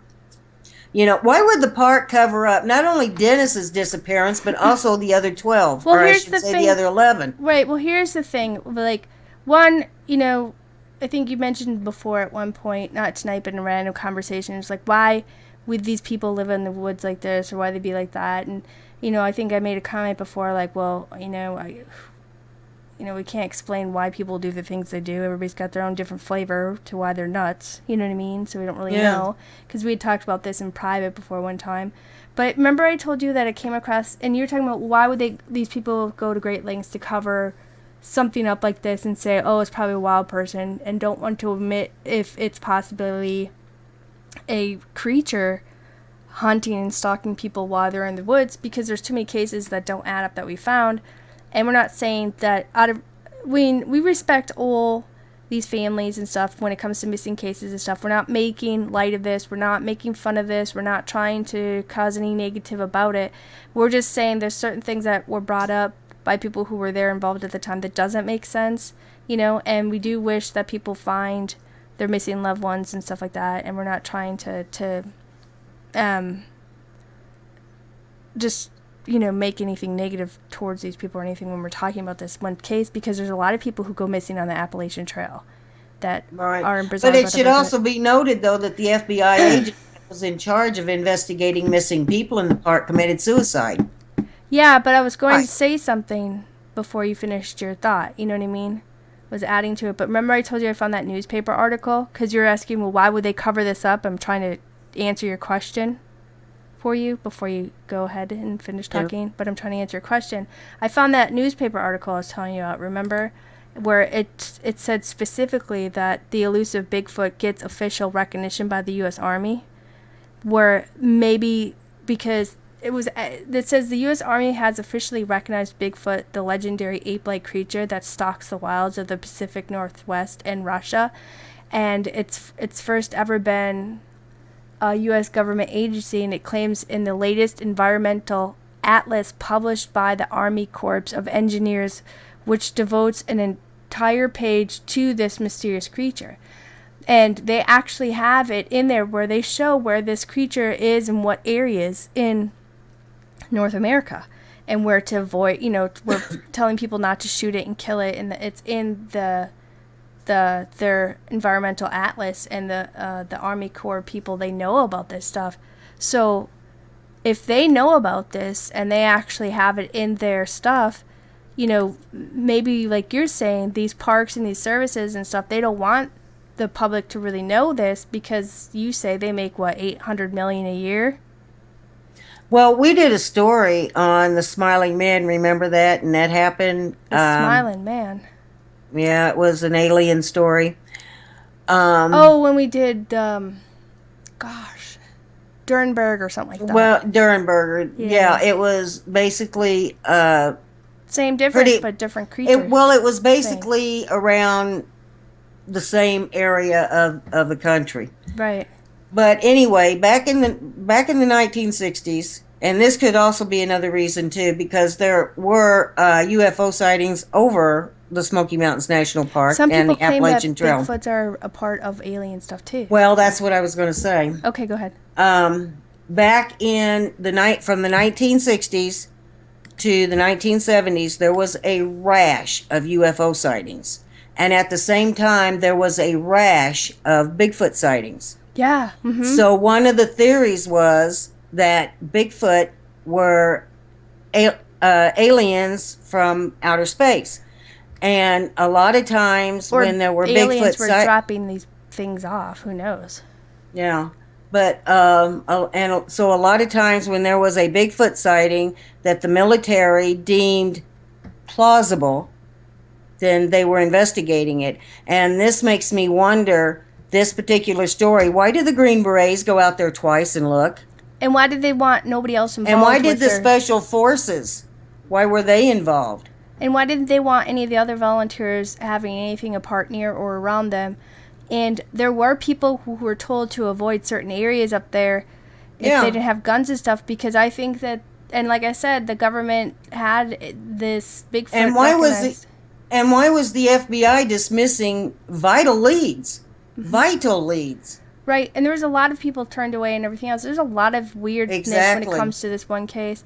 And I know this particular case it's never been solved. Mm-hmm. There's never been a reasonable explanation of what happened to this child, except for McCarter, who, after all these years, believed that it was an abduction, and he tried to say it was the wild people who live back in the mountains. Mm-hmm. He went to great lengths not to say Bigfoot.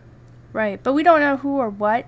But there's many things that point to the same similar story of like a bipedal hairy creature that looks similar to like a man, because no other animal runs like that. So your first judgment would be like, well, it can't be a bear, it has to be a man or something. But the fact is that the Army does recognize Bigfoot. It was put in their environmental atlas things. They do know which areas they tend to roam in and everything else. But, you were talking about what you were just saying about the flashes and then these creatures showing up, seen around the same time with UFOs. That's the same thing with the bipedal wolf creatures. Remember we did a story on Javadan and the Beast of Bray Road, and we were Yeah, talking. when some of them showed up, there was a flash of light. But we talked about that one family. I forgot their name, but they were in a cabin, and these creatures, which were like wolf-like creatures, they Stalked them all night long. stalked them all night long. But what they saw before these things were showing up were these lights in the sky and the same things. And flashes of lights in the woods. And there was also UFOs being seen around the same time Right. period by other people. So again, there's other stories from other people from different areas throughout different years explain the same thing. So it just makes you wonder and question, like. Well, like I so said, many this things, story you know? this story has all the indications of an abduction. For sure, yeah. But the question is by who or what. Yeah, we don't know. And the thing of it is too, Pilates. I'm going to include this real quick. Pilates even tracked down the Martin family, and they had refused for years to even talk about this story. So what did the government say to them to get them to shut up about their 7-year-old son's abduction? Yeah, That kept them quiet all those years. And yeah. they finally and the only thing that Mr. Martin told Mr. Pilates, he says there's two things that I'll tell you, because Pilates knew all about this story, and he told Mr. Martin what he knew. And Mr. Martin said there are two things that I can tell you about this. Number one, the FBI agent who was in charge of all these missing people in this park committed suicide. Mm-hmm.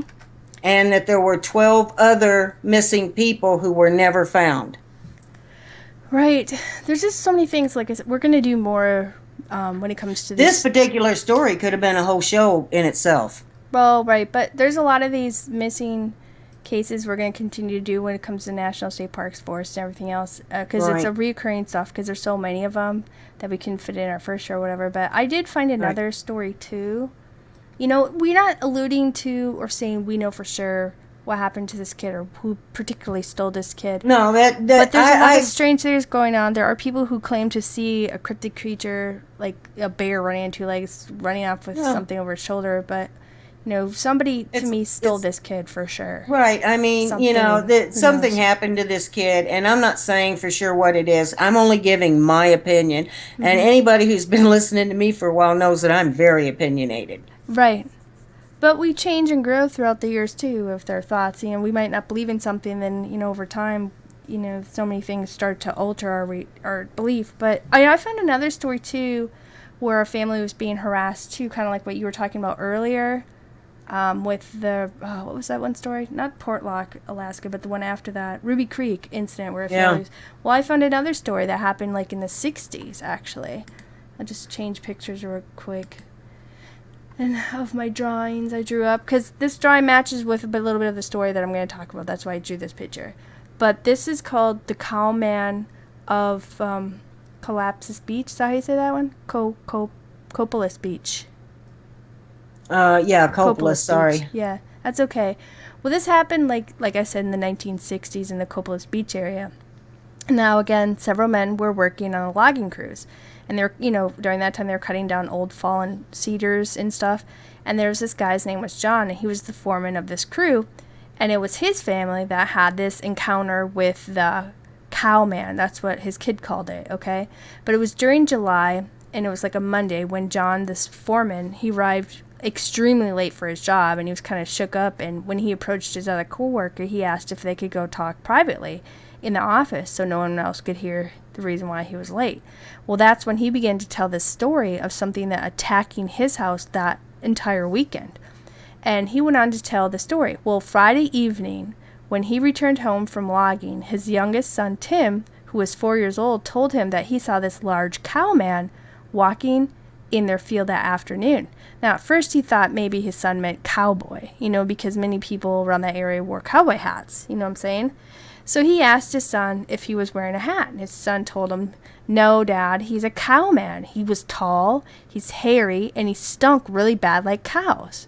Well, of course, he went in and asked his wife what his son was talking about, and if she knew anything what he was saying. And she said, well, Tim was playing out on the porch most of the day, and she said when he came up to her, he was saying that this cowman was stuck on this fence. So she went to look, and as she opened the door, she said this awful stench just hit her in the nose like, I don't know, like wet dog and trash all at the same time. And Tim was pointing out to her across the field to just from their house and said, look, he got loose. Well, when she looked where he was pointing, she stated that she saw the top of the barbed wire moving up and down as though someone was yanking on it really hard and let it go. Well, since she didn't see anything, she just told Tim to come back inside and just play indoors for the rest of the day, you know? Well, I guess that same day, their 12-year-old John Jr., which was the oldest son, he was actually walking home from a friend's house. And he said he noticed something or someone, which was of like very large stature, and it was actually following him in the woods just right off the road. It was like keeping pace with him. It was in the woods and he was on the road. So he said he could hear these large branches snapping under its footsteps. And he said once he got to their driveway of their house, he said it stopped. It didn't follow him any further. Like he would walk, it would walk. He would stop, it would stop. You know what I mean? Yeah. And by the time he got to the driveway, this thing wasn't following him anymore in the woods that was off of the road where he was. So he wanted his dad to go out with him to check it out. So John Sr., the dad, he took out his .357, and him and his son John Jr., they went into the field to go investigate, to find out what the heck was going on. Well, they walked up to the barbed wire fence, and they walked down to the fence line looking for any signs where Tim saw the Cowman, you know what I mean? And that's when they spotted like this large like clump of long reddish brown hair. And he said it was like so tangled up in the wire he couldn't just pull it off. He actually had to cut it off with his knife. And he said that this long hair was like really coarse and stringy. And he said there was even like a bit of flesh still attached to it. So he handed it over to his son, you know, to carry and put in his pocket, and they began to walk towards the woods looking for any tracks for what the 12-year-old, when he was encountering something following him. So they went off in the woods, they went to go look for any tracks. Well, when they reached the edge of the woods, that's when they followed like this small game trail, and by that time it was probably around 8 o'clock in the evening, so it was starting to get dark, you know. But they kept kind of venturing down this game trail a little bit, and that's when they both caught wind of something of like a rotting smell. And they had like this feeling as though they were being watched. And he told his son that they should go back since it was getting too dark. And as they both headed back to the house, that's when they both heard heavy footsteps following them. And he said when they stopped to listen, it would stop. And so when they walked again, he heard that thing picking up pace and following him again. So when they reached the clearing, that's when he told his son that they were going to run for the house on the count of 3, both of them. He said when he said 3, you know, they should take off. So when he said 1, 2, 3, he actually pushed his son to give him a little help with a good start of running. And that's when the dad actually turned around and he ran off back into the woods again towards the direction of these footsteps with his gun in hand. He was ready to chase this thing off because he thought it was actually maybe like some vagrant or transient, you know, in the woods, scoping their house out. And so he wanted to turn around and scare them off while his son was running for the house. So he said when he was a few yards down the trail, he heard movement stop ahead of him. And that's when he said he saw something moving by the tree. Now he said he put his gun up and took aim. And he told this person to come out slowly or he was going to go back there and shoot them.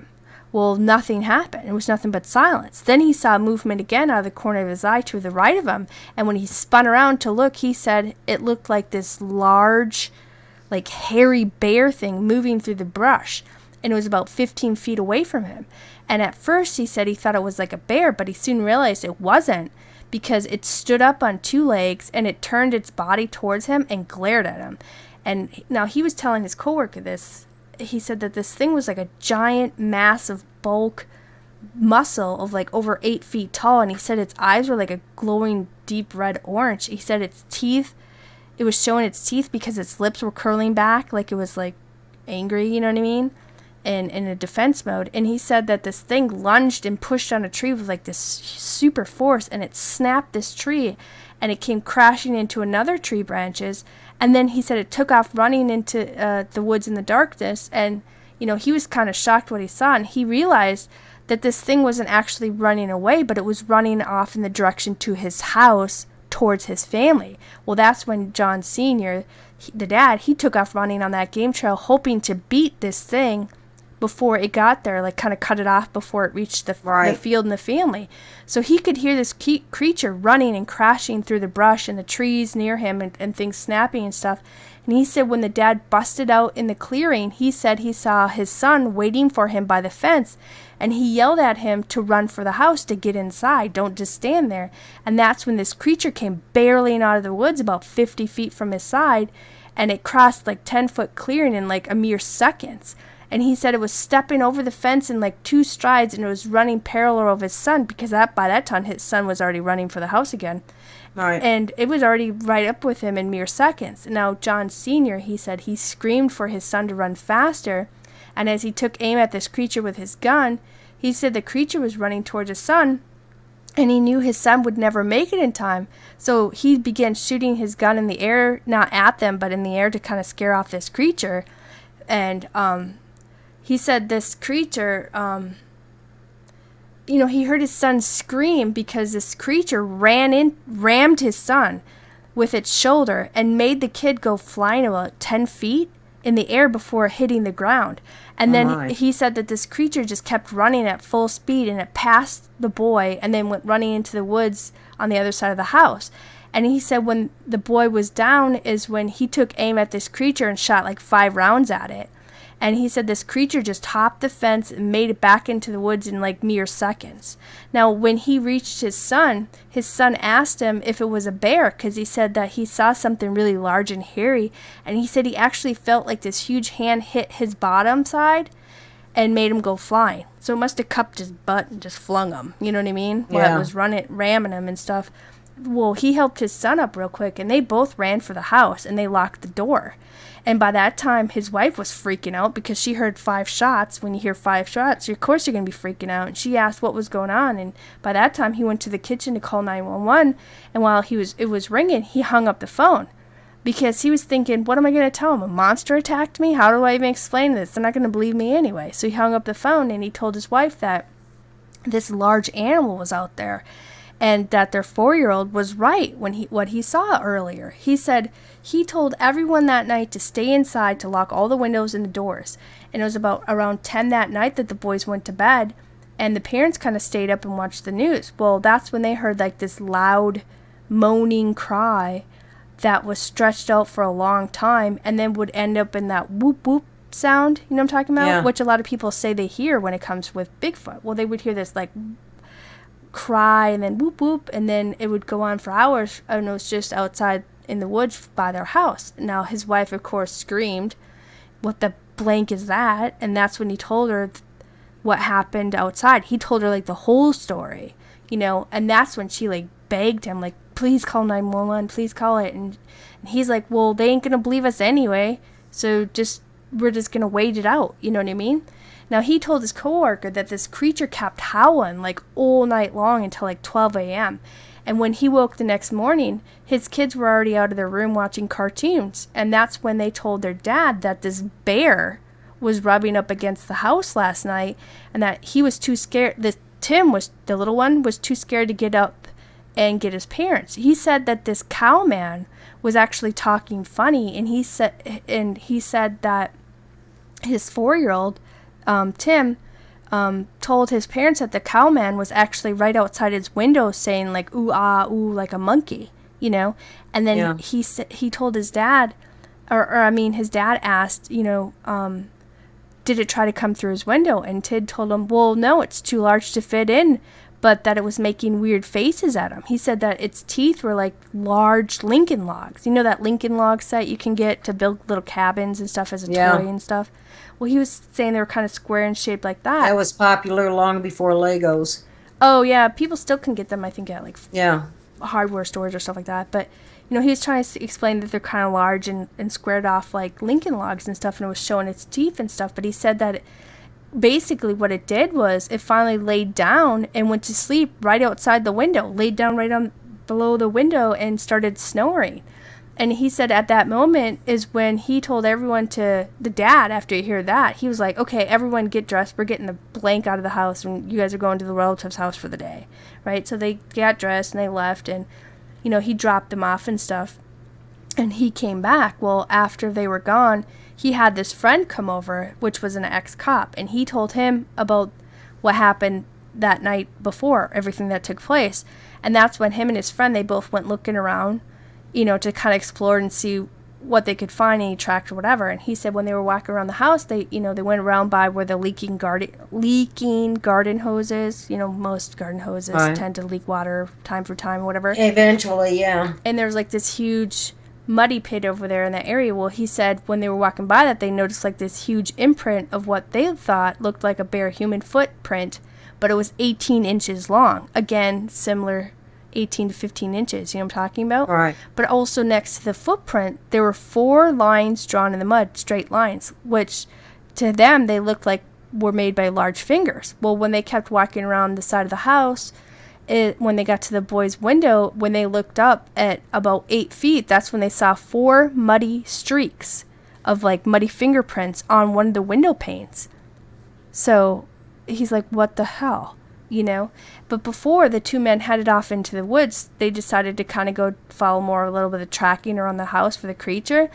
And they went, before they wanted to go find more of the tracks and stuff, they decided, he's like, oh, I got to go feed the pigs first. You know what I mean? So when he went to go feed the pigs, he noticed that, because the pig's pen, I think, is only like 100 yards away, he was saying, from the house, which was behind like this old barn building. But when he was bringing the feed and they were getting closer, he actually noticed that there was no noise, and which is abnormal because animals squeal when it's feeding time. Yeah. And make a whole lot of noise. Well, when they got closer to the pens, he noticed they were empty. There was no sign of the pigs breaking out or anything. They were just gone. So he was confused and upset, and both of the men at that time decided to go head off towards the woods to find out really what this thing is.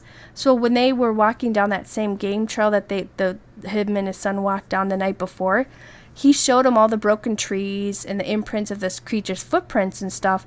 And then not long after, they headed back towards the house to go eat lunch, and by that after a while, they were sitting on the porch, and it finally became evening time, and that's when John's family returned home. And then that's when they found John and his friends sitting on the porch with their guns. Well, he told his friend that he should go head home for the night and that he'd take care of it and that he'd sit out on the porch, because his friend kind of likes to drink. So he didn't want a drunk friend there with an armed gun because he already had enough problems with, trying to protect his family from some unknown creature, you know what I mean? So he decided he was just going to sit out on the porch by himself that night. So he had his gun and his Coleman lantern, and as he was walking the porch, he noticed in the evening at one point that the barn door was open. So he caught sight of these 2 glowing reddish orange eyes, which were about 8 feet up off the ground. So of course he picked up his 30-06 by his chair, and he waited for this creature to come out of the barn and come towards the house. Well, he was shining his flashlight in that direction, but of course by that, it's too weak to break the darkness in the barn from the distance that he was off. So he started to head off the porch in the direction of that barn doors. You know what I mean? When he got about 20 feet to the opening, that's when the light kind of hit and shined into the barn, and he was kind of scanning around over all the items in the barn, the tractors and all that stuff, and he didn't find anything. Well, he was walking around in there and looking for stuff, and he didn't find anything. So then he was going to head back out, but he said as he started to walk out, that's when he glanced over at the stairs that headed up to the hayloft above, and that's when he froze. He said he could hear the floorboards above him creaking. So he actually got scared that this creature was waiting for him to step out underneath the floors up there so that it could actually jump down on top of him. And that's when he was sitting there frozen. That's when he said he heard shotgun blasts and he heard his wife screaming. So of course he took off running from the barn towards the house. And when he did, he heard this huge roar coming from the woods near the house, and it sounded as though it was in pain, and it was pissed off, and it screamed again, and he could hear branches of the trees snapping as it ran off in the woods away from the house. Well, when he ran inside, he found his family huddled together, and his wife was pointing the shotgun in his direction, and she screamed and dropped the gun to the floor, and he said, what the hell happened? And his son said, Mom, why'd you shoot the Cowman? And he told his family at that point, he's just like, get up, get to the car. We're going to the relatives for tonight. We're out of here, right? So they all get in the car and stuff. And the wife told her husband that after a while, she fell asleep, and she heard the youngest talking to somebody. And she said she heard this weird clicking and chirping sound. Well, she said she saw Tim standing at the window, and there was this large shadowy figure on the other side of the window. And when Tim told his mom, he said, "Mom, listen, the cowman can sound like a bird." And she yelled at him to get away from the window. And as she heard heard this thing talking, it was sounding like this weird gibberish talk with kind of like snorts and humanish type of speech. Well, the oldest son woke up at that time and asked what that was, and the beast took its fists and it started to pound on the outside of the wall. So the outside of the wall where the window, and it was just kind of shaking, you know what I mean? And that's when she turned around and she grabbed the gun, and she went to go grab her son Tim from the window, and that's when this thing just punched its fists through the window, and it shattered the glass, and these two large hairy arms reached inside and they tried to grab Tim, and she screamed and she shot over Tim's head, blowing out the rest of the window, and she hit this creature with a bunch of buckshot.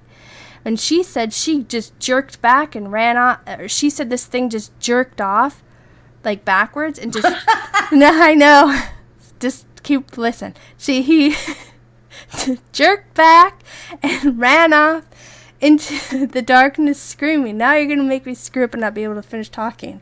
After she shot him with buckshot, this thing screamed in pain and took off, like pissed off. And that's when the dad came running in, and that's what happened. So John Sr. and his brother-in-law, they went back to the house the next day. And he said when they arrived, the front door was just wide open. And he said when they walked in, he said that it looked like a tornado went through it. He said everything was tossed about. Things were flipped upside down. The couch was flipped, the TV, the fridge. I mean, everything was just ransacked except for the kids' rooms, basically. And at that point, that's when they just shut the door and they left, and the family moved out of the house and moved into another one, and they just never went back, And I'm going to post a link to this story, too, in our YouTube description. And it was written by some guy named Mr. Baker or whatever, so you guys can read more. But there's a lot more to this story or whatever. But I just thought that was, like, a really messed up encounter, And it sounded like it was. For the... yeah, haha. But it sounded like this thing was actually trying to steal the kid for a couple of days. Yeah. That's what it sounds like. Because it was enticing him to the windows. I found it interesting that the thing actually slipped on the ground underneath that kid's window. But I agree. It sounds like that it kept coming back. It was trying to take this kid at least a couple days. Yeah, and it was enticing him at the window. It was beckoning him to come out. Talking to him. And then when the mom went to go grab the kid, that's when this thing was like, oh, hell no. And I know, that's when that thing got pissed. And broke through the window, went to try to steal this kid, and that's when she shot him. And he jerked back and ran away. You know what I mean? But yeah. I thought, it was a good story. It's something that people said that happened to them. And there's a lot of similar stories like this where people are being harassed and stalked by these creatures outside their windows and outside their house, and their animals are being killed or taken, and also women and children are being harassed by these things. So I don't know. I don't know if any of these stories are true. I don't know if all of the stories are true, but I definitely think that people are seeing something.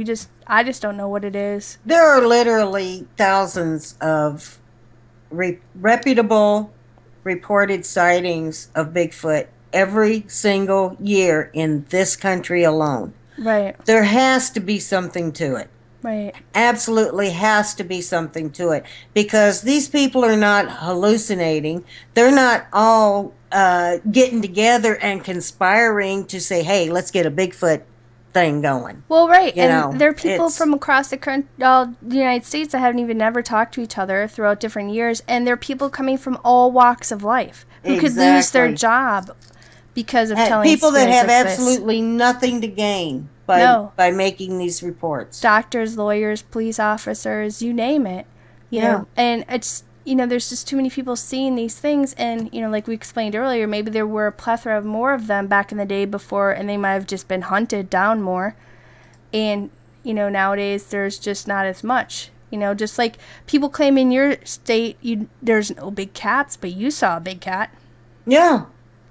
And they told you, lady? Exactly. And they told me, there are no cougars in this state. But yet, he's sitting there pooping on the side of your barn. Yeah, or whatever. It was in my yard. Yeah. By the house, and it just, if it wasn't, and I come around the corner of the house and came face to face with this thing. If it hadn't been going to the bathroom, I would have been in big trouble. Yeah, so, I mean, there's a lot of people like, oh, no, it doesn't. But yet, just because you claim it or a piece of paper says it doesn't make up for all the thousands of people who are having these encounters. That's right. Exactly. It's just too much. I don't know. But thanks, Spooky, for doing a good show with me. And, another shout out to your mom. Thanks for tuning in to us. Yeah. I hope you enjoyed our show. Hi, Marquis, and hi, Mary. Join us February 23rd, 8 p.m. Central, 9 p.m. Eastern, 6 p.m. Pacific. Come in and chat and listen while we discuss abandoned places and towns in the U.S. Yeah, paranormal, ghostly. We'll talk about the history and like paranormal activity that happened in these ghost towns or cities that are no longer. Exactly. And I want to thank everyone for coming, and please subscribe to us, give us a like, and share us with others on any social media site you may be a part of. And I want to thank our mod, Richard, for doing a good Penny, job. too. And Penny. And thanks for the mods, and thanks everybody for sharing their show, and give us a like, and share us on any other social media. And I will talk to you guys next show. Exactly. Good night, everyone, and thank you for coming, and thank you for listening. Good night. Good night.